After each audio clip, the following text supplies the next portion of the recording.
4 brasileiros são presos por vender substâncias controladas ilegalmente em Massachusetts. Casa Branca agenda para sexta-feira, dia 14, mais um voo para expulsar brasileiros do país. Sedes diplomáticas têm alta movimentação para registros de crianças nascidas no exterior. O governo brasileiro marca reunião para decidir respostas às tarifas impostas pela Casa Branca. E aplicativo de celular desenvolvido por brasileiros ajuda a reabilitar pessoas que sofrem derrames.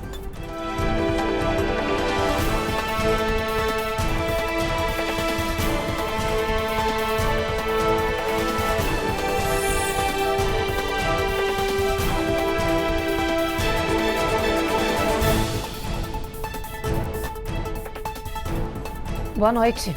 Boa noite. 4 brasileiros indocumentados foram presos em Framingham, Massachusetts, por operar uma rede ilegal de importação e distribuição de substâncias controladas. Eles alegavam que eram farmacêuticos para vender os produtos para a nossa comunidade.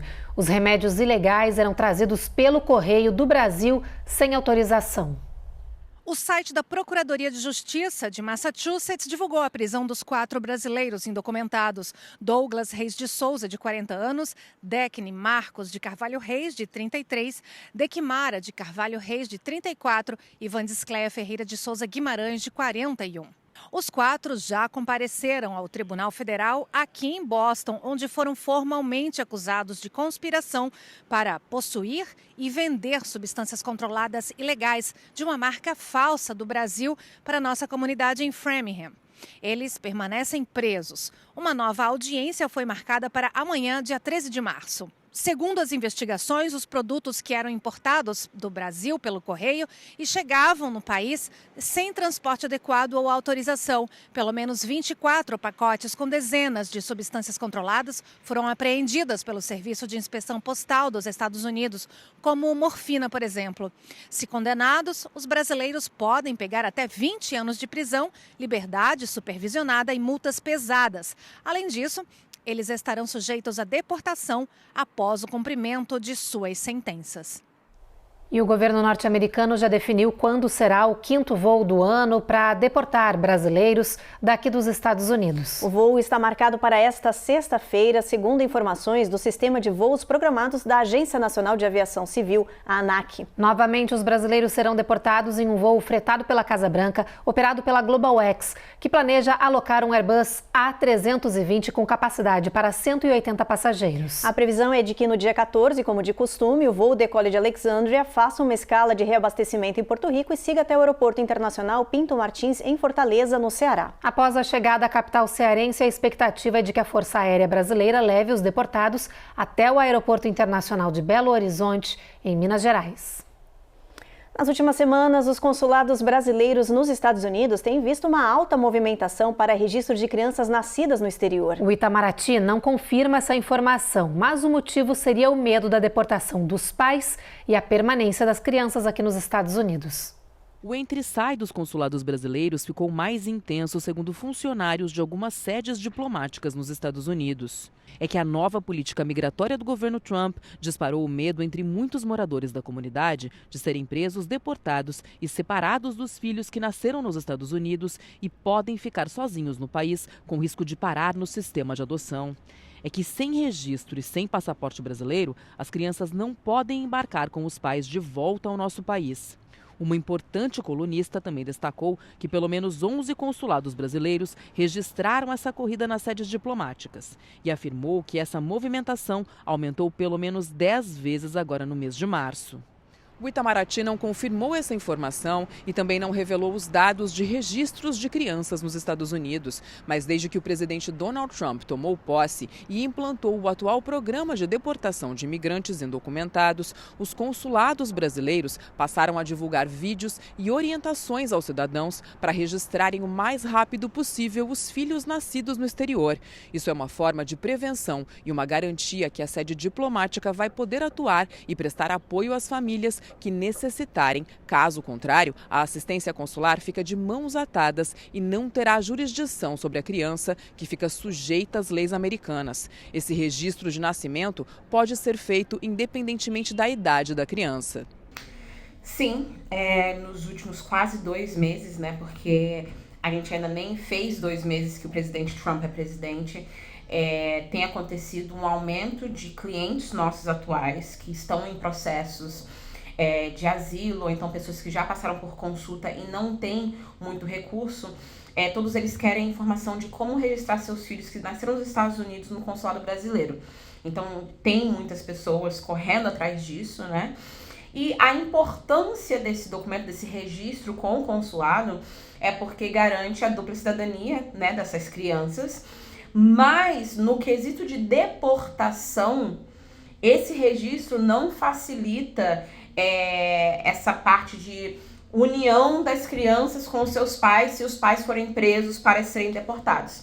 Então, eu já falo isso há muito tempo e continuo repetindo. Isso não é uma novidade. Esses pais, eles precisam de uma documentação de tutela para que, caso eles sejam presos, alguém nos Estados Unidos possa, né, tomar as decisões por esses menores de idade, até mesmo para colocar eles no avião e mandarem eles de volta para o Brasil. Depois do intervalo, tarifas de Trump sobre aço e alumínio atraem retaliações do Canadá e da Europa. E no Brasil, Itamaraty diz que mantém negociações com a Casa Branca e não pretende retalhar os Estados Unidos.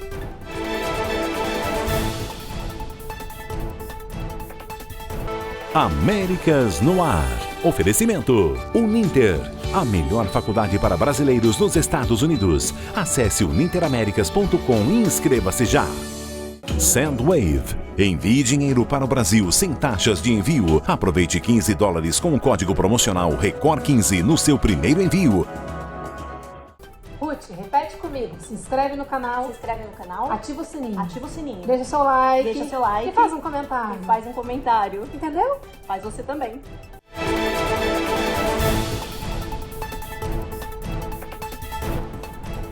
Os Estados Unidos endureceram regras de permanência aqui no país para cidadãos canadenses. Agora, os canadenses que visitarem aqui o território norte-americano por mais de 30 dias devem se apresentar às autoridades e ter suas impressões digitais coletadas. A nova exigência, que vai entrar em vigor em 11 de abril, vai afetar até 3 milhões de pessoas, de acordo com o Departamento de Segurança Nacional. Particularmente aposentados, conhecidos como snowbirds, que se estabelecem em estados do sul, como a Flórida, durante os meses de inverno. Os novos requisitos de permanência são mais um sinal da piora na relação entre os dois países que são aliados históricos. O anúncio foi feito hoje em meio às tensões comerciais entre os dois países vizinhos. Tensões comerciais que pioraram hoje. Entrou em vigor nesta quarta-feira a tarifa extra de 25% sobre a importação de todo o aço e alumínio que é vendido aos Estados Unidos. Vários países anunciaram medidas retaliatórias que devem encarecer produtos do dia a dia à população. Apesar dessa guerra comercial se intensificar, o presidente garantiu que a economia não vai entrar em recessão este ano. O presidente Donald Trump negou que o país esteja caminhando para uma recessão. Ele afirmou que os cofres públicos estão recuperando bilhões de dólares com as ações de Musk e que a guerra comercial vai tornar os Estados Unidos mais forte.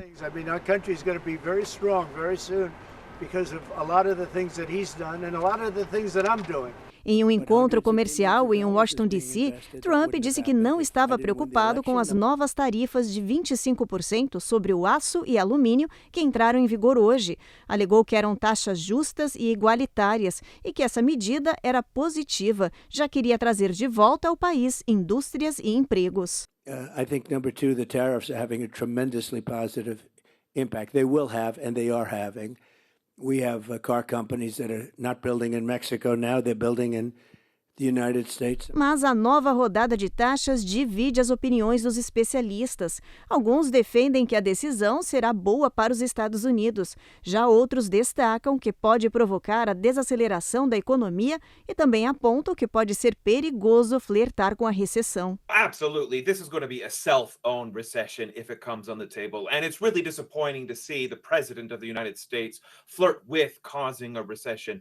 As novas tarifas não atingem apenas matérias-primas, mas 150 bilhões de dólares em produtos de consumo, como autopeças, panelas, redes de pesca, agulhas de costura, bicicletas, tacos de beisebol, smartphones e televisores. Várias nações serão afetadas pelas novas taxas do governo americano, incluindo o Brasil. O nosso país é o segundo maior fornecedor de aço para o território norte-americano. Muitos parceiros comerciais já anunciaram medidas retaliatórias. E o governo brasileiro disse hoje lamentar a ofensiva tarifária dos Estados Unidos. Em nota, o Itamaraty disse que considera essa ação injustificável. O Brasil também afirmou que cancelar acordos vigentes com vários países acarreta em consequências. A declaração continua dizendo que tais medidas terão impacto significativo sobre exportações brasileiras de aço e alumínio e que o governo tomará decisões importantes nesta semana. No final do comunicado, o Brasil diz que a equivocada imposição de barreiras unilaterais afeta o histórico de cooperação e também integração econômica entre os dois países. O governo tem marcado para essa sexta-feira uma reunião para discutir as medidas de resposta ao tarifaço. Mais cedo, o ministro Fernando Haddad disse que, por enquanto, a ordem de Lula é manter as negociações com a Casa Branca sem retaliações. E o Pentágono anunciou hoje uma mudança drástica em alguns de seus programas. De acordo com o memorando, as novas ordens são para respeitar alterações do presidente na política norte-americana. De hoje em diante, o Pentágono está cortando todas as iniciativas relacionadas a programas de mudanças climáticas e esforços de diversidade, equidade e inclusão. Além disso, todos os pontos de discussão, divulgação e comunicação agora terão que ser revisados para garantir que seguem as ordens executivas do presidente Donald Trump. Depois do anúncio, alguns oficiais disseram que os programas climáticos do departamento fizeram aumentar e muito a resiliência da Força de Segurança dos Estados Unidos em ações importantes e que abandonar esses programas poderia ser arriscado para os militares em suas operações. No Oriente Médio, familiares de reféns que ainda estão sob domínio do Hamas apelaram para o governo de Israel para ampliar os esforços para a libertação dessas pessoas. Em Tel Aviv, repórteres conversaram com alguns dos parentes que vivem esse drama da espera. O repórter Rogério Guimarães tem as informações.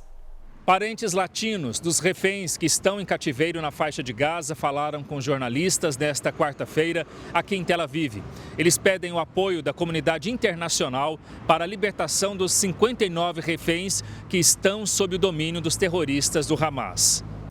As famílias contaram a angústia que enfrentam nos 523 dias de guerra. Todos foram levados pelos terroristas no dia 7 de outubro de 2023. A mobilização é para sensibilizar as autoridades para uma extensão da primeira fase do cessar-fogo, que terminou no início de março. O enviado especial dos Estados Unidos para o Oriente Médio, Steve Witkoff, está em Doha, país que cedia as negociações entre Israel e o grupo terrorista Hamas. Hoje, ele se encontra com o primeiro-ministro do Catar. A expectativa é que a presença americana possa acelerar as discussões para estender a trégua por mais 2 meses e conseguir a libertação de pelo menos metade dos reféns. O Hamas tem rejeitado a proposta. De Tel Aviv, Rogério Guimarães para o Américas no Ar. Depois do intervalo, em meio à escassez de ovos, Brasil duplica exportações do produto para os Estados Unidos. E Condado da Flórida se inspira em programa do nosso país para combater a população de mosquitos.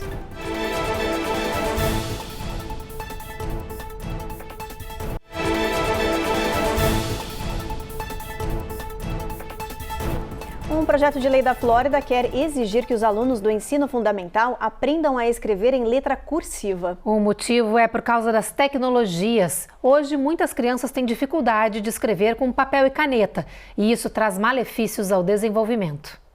Uma prática que para muita gente pode ser automática, mas para as crianças e adolescentes que nasceram na era digital é um desafio. Será que a letra cursiva é coisa do passado? O estado da Flórida está lutando para que isso não seja uma realidade. Por isso, legisladores apresentaram um projeto de lei para exigir que alunos do 2º ao 5º ano aprendam caligrafia nas escolas. A medida foi proposta por causa de mudanças na vida da nova geração, que só escreve digitando no celular ou no computador e perdeu capacidades importantes de desenvolvimento pela falta da habilidade de escrita. Especialistas em evolução infantil concordam. Dizem que a caligrafia não é apenas uma tradição, mas essencial para o desenvolvimento cognitivo e motor das crianças. Mesmo assim, há quem se opõe à proposta, alegando que trazer o foco do aprendizado para a caligrafia pode prejudicar habilidades tecnológicas que são cada vez mais necessárias no mundo atual. A lei floridiana deve ser votada em breve e, se aprovada, entrará em vigor em 1º de julho. Hoje, aulas de caligrafia são obrigatórias em cerca de 27 estados norte-americanos. O Departamento de Agricultura cortou 2 programas que forneciam dinheiro para escolas e bancos de alimentos comprarem produtos saudáveis e de agricultores locais. Esses programas tinham como principal objetivo reduzir gastos e melhorar a alimentação dos estudantes nas escolas. O fim dos programas vai suspender mais de $1 bilhão em gastos federais e faz parte dos esforços da Casa Branca para enxugar a máquina pública. Algumas autoridades já manifestaram oposição a esse anúncio, incluindo a colisão do sistema alimentar. E o Brasil vai dobrar a exportação de ovos aqui para os Estados Unidos para ajudar o território norte-americano a enfrentar a escassez do produto e a alta dos preços também. A crise dos ovos no território norte-americano é provocada por um grande surto de gripe aviária que atinge o país. A expectativa é que 35 mil toneladas de ovos sejam enviadas aos Estados Unidos este ano, quase o dobro das 18 mil do ano passado. O anúncio foi feito pela ABPA, Associação Brasileira de Proteína Animal, que representa exportadores brasileiros de aves, suínos e ovos. O nosso país ainda não pode exportar ovos frescos diretamente aos consumidores americanos, por não ter o acordo sanitário exigido dos Estados Unidos. Mas isso pode mudar nas próximas semanas, já que estão sendo discutidas parcerias com empresas norte-americanas. Por enquanto, os ovos brasileiros serão usados para processamento e uso na produção de alimentos destinados ao consumo humano. O aumento da importação dos produtos brasileiros pelos Estados Unidos é para tentar suprir a escassez dos ovos e reduzir os preços nas prateleiras dos mercados. A falta de ovo é provocada pelo surto de gripe aviária que atinge os Estados Unidos e que já matou mais de 150 milhões de aves e agora está atingindo o gado leiteiro. O condado de Lee, na Flórida, buscou inspiração no Brasil para desenvolver um programa de controle de mosquitos. A região é conhecida como a capital mundial dos mosquitos e agora, com esse novo esquema, a intenção é reduzir a população de insetos e aumentar a proteção dos moradores. No condado de Lee, esses insetos são uma praga difícil de combater, mas agora o Distrito de Controle de Mosquitos dessa região iniciou um novo programa para combater principalmente o Aedes aegypti, que causa dengue e outras doenças. Jennifer McBride diz que esse é o primeiro programa do tipo no país. Eles querem fazer como o Brasil já realiza há anos, uma esterilização focada nos mosquitos machos, que são soltos, acasalam com as fêmeas, que põem ovos que não são viáveis. We actually will lower the number of mosquitoes that we're releasing because we're knocking down that population. O distrito também usa produtos químicos e pesticidas que dizem não ser nocivos às pessoas para controlar outras 53 espécies de mosquitos. This is just another tool to really combat that mosquito. O programa já está sendo sondado por outros estados, mas os cientistas reforçam que a ideia não é exterminar a espécie, mas reduzir drasticamente seu número. É que apesar desses animais serem uma praga, são importantes para o meio ambiente, porque são polinizadores e uma fonte de alimento para outros insetos e animais. We don't eradicate them, we're controlling them so that there's less numbers out there, so less of a chance for a public health threat. A seguir, NASA começa a operação de resgate de astronautas presos há 10 meses no espaço. E a gente te mostra um aplicativo de celular desenvolvido por brasileiros para ajudar a reabilitar pessoas que sofrem derrames.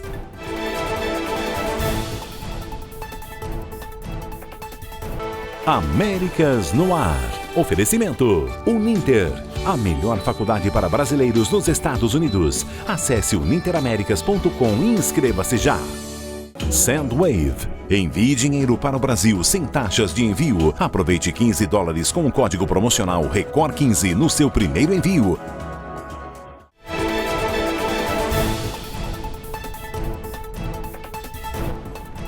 Dois astronautas da NASA que estão presos no espaço há quase um ano estão prestes a finalmente voltar para a Terra. A NASA anunciou que nesta noite vai lançar um foguete do Centro Espacial Kennedy com uma equipe de 4 astronautas rumo à Estação Espacial Internacional. Eles abrirão caminho para os 2 astronautas que estão presos lá retornarem para casa.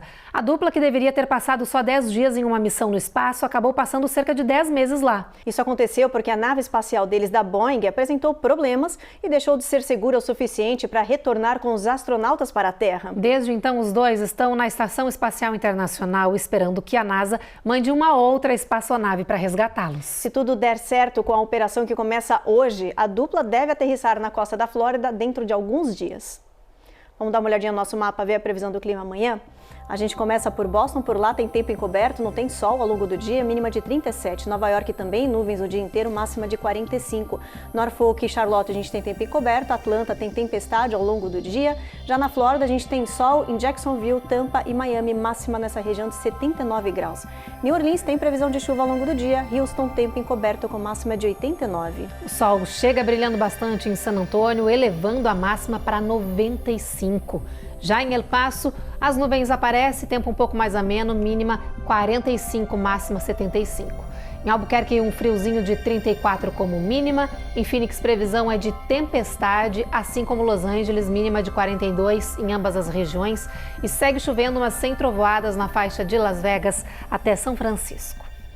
E hoje é Dia Mundial de Alerta à Conscientização sobre o glaucoma, uma doença que provoca danos ao nervo óptico do olho e pode resultar em perda de visão. Segundo o CDC, cerca de 3 milhões de moradores dos Estados Unidos têm glaucoma, mas metade deles não tem ideia disso. Essa doença é chamada de o ladrão sorridente da visão, porque prejudica a vista de forma sorrateira e muita gente só descobre quando já não enxerga mais. Glaucoma in its early phases is really unsymptomatic. People have no idea that they have it. O Dr. David Friedman, da Massachusetts Eye and Ear, diz que a primeira coisa a se saber sobre o glaucoma é que a detecção precoce é crítica. Um exame de vista regular pode ajudar a prevenir danos e perda de visão devido a essa condição. O médico alerta que qualquer pessoa pode desenvolver glaucoma, mas certos grupos têm maior risco, incluindo pessoas com mais de 60 anos, pacientes de diabetes e quem tem histórico familiar da doença. The eye, just like a balloon, has a pressure. And in the eye, it's water that makes the pressure. O especialista alerta que não há cura para o glaucoma, mas existem tratamentos que podem ajudar a reduzir a pressão ocular e preservar a visão, incluindo o uso de colírios e cirurgias reparadoras. The strongest recommendation I can make is that as people are aging, they get routine eye care. A recomendação para evitar sustos é consultar um oftalmologista ao menos uma vez por ano. Agora a gente traz uma notícia animadora que vem do Brasil e que pode ajudar milhões de pessoas no mundo inteiro. É um aplicativo de celular que ajuda na reabilitação postural de vítimas de derrame cerebral. A reportagem é da Carla Marinho. Trata-se de um aplicativo instalado no celular que pode ajudar pessoas com hemiparesia, que significa uma leve paralisia em um dos lados do corpo e que faz a pessoa perder a postura e até cair sem perceber. Esse software funciona como um sensor que, posicionado junto ao corpo do paciente, identifica e aconselha o usuário sobre o alinhamento corporal, seja por meio de comandos de voz, vibração ou imagens. O mecanismo foi considerado um sucesso nos testes clínicos com inúmeros pacientes. O programa ajudou diversas pessoas que andavam com o corpo inclinado e sentiam dores musculares, além de dificuldade para realizar tarefas diárias, como caminhar, cozinhar, dirigir e subir escadas. Essa ideia ela surgiu do meu próprio contexto como pesquisadora, como terapeuta ocupacional, atuando no SUS, no Centro de Reabilitação, onde de muitos profissionais e os pacientes tinham essa dificuldade de que a percepção do controle de tronco fosse adquirida para que as outras atividades pudessem ser realizadas com independência. Um levantamento aponta que o número de pessoas que sofrem AVC no mundo ultrapassa 15 milhões todos os anos. A maior parte dos sobreviventes fica com sequelas e precisa de reabilitação. Esse programa pode fazer a diferença na vida dessas pessoas no mundo todo. Vários países já estão de olho nesse aplicativo, que vai ser disponibilizado gratuitamente. Existem muitas situações que o aplicativo pode ajudar, principalmente no controle postural e na manutenção de uma postura correta e na percepção de posturas inadequadas, quando se sustenta uma postura inadequada por muito tempo. A gente espera que agora ela consiga chegar aí no mercado e a gente fornecer isso para profissionais de saúde e para pacientes pós-AVC.